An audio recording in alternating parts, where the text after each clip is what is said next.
الحقيقه طبعا احنا كان مهم جدا ان احنا نعمل الاتفاقيه الخاصه بالبروتوكول، توقيع البروتوكول النهارده مع رابطه مصنعي السيارات لاسباب كثيره جدا. ان احنا عندنا ايمان كامل بان صناعه السيارات في مصر هي القاطره الحقيقيه للاقتصاد المصري. مفيش مجتمع صناعي يقدر يمشي في اي دوله من الدول الا بصناعه السيارات.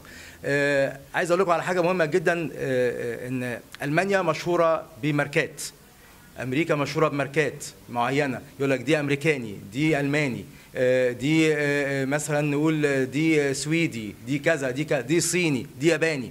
معنى كده ان صناعه السيارات هي اللي بتدل على او تديك مؤشر كبير جدا ومهم جدا لاي دوله من الدول. عشان كده احنا لازم نهتم بصناعه السيارات في مصر. صناعه السيارات الحقيقه في مصر محتاجه دعم من وسائل الاعلام المصريه، بالاضافه طبعا الى نقدر نقول وسائل التواصل الاجتماعي. احنا نؤمن تماما بصناعه السيارات في مصر. الاهرام الحقيقه ما فكرت في ان احنا نعمل هذا البروتوكول مع رابطه مصنعي السيارات. رابطه مصنعي السيارات هي الممثل الشرعي والرئيسي لصوت كل صناع السيارات في مصر. عددهم الحقيقه وصل الى 18 مصنع.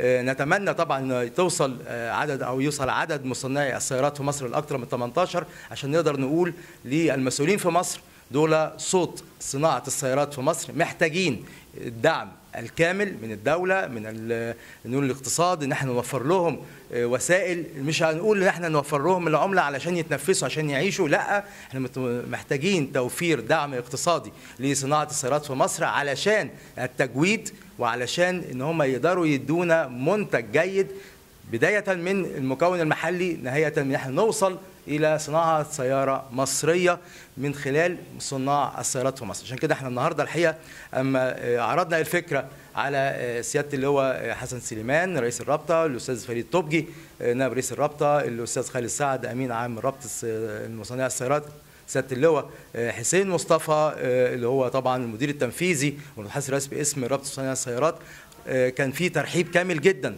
ان يكون الاهرام هو الراعي الاعلامي وناقل صوت صناع السيارات للمسؤولين في مصر. عشان كده احنا النهارده الحقيقه مبسوطين جدا ان بقى في فعلا بروتوكول بيننا وبين رابطه مصنعي السيارات.